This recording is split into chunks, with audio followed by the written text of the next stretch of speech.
China के Henan province में स्थित टनल का इतिहास अपने आप में ही खास है। ये टनल एक रास्ता ही नहीं बल्कि एक गांव में रहने वाले 300 लोगों की कहानी है। वो कहते हैं ना, इंसान चाहे तो क्या कुछ नहीं कर सकता। ऐसा ही कुछ किया चीन के हेनान प्रांत में मौजूद एक छोटे से गांव में रहने वाले लोगों ने। इस गांव के लोग सैकड़ों सालों से बाकी देशों से कटे हुए थे। उनके सामने एक पहाड़ था जो उनकी तरक्की की राहों को रोक रहा था। इस गांव से शहर तक जाने का एकमात्र रास्ता थाई हैंग नाम के पहाड़ से था, जहाँ से स्काईलाइडर द्वारा जाना पड़ता था, जिसमें काफी समय की बर्बादी होती थी। इस सीढ़ियों वाले रास्ते का निर्माण 960 ईस्वी पूर्व से 1279 ईस्वी पूर्व में सोंग वंश के शासकों ने किया था। इस रास्ते से शिक्षा और व्यापार के साथ साथ तरक्की भी संभव नहीं थी। तभी गांव के ही एक बुजुर्ग ने सभी लोगों से कहा कि अगर पहाड़ के अंदर से ही रास्ता बना दिया जाए तो कितना फायदा होगा।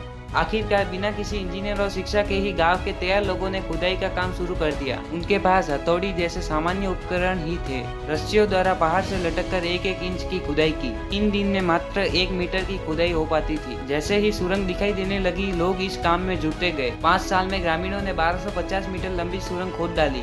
इस टनल का नाम गोलिंग टनल के नाम से जाना गया। पहली बार गांव से शहर तक वाहन चलने लगे और समुद्र से 1700 मीटर ऊंचाई पर बने इस गांव से लोग शहरों तक आने लगे। साल 2018 तक ये टनल और गांव टूरिस्ट स्पॉट बन गया और यहाँ के लोगों ने होटलिंग और रेस्टोरेंट के बिजनेस कर लिए। ऐसे ही अमेजिंग फैक्ट को हर रोज जानने के लिए हमारे चैनल को सब्सक्राइब करें।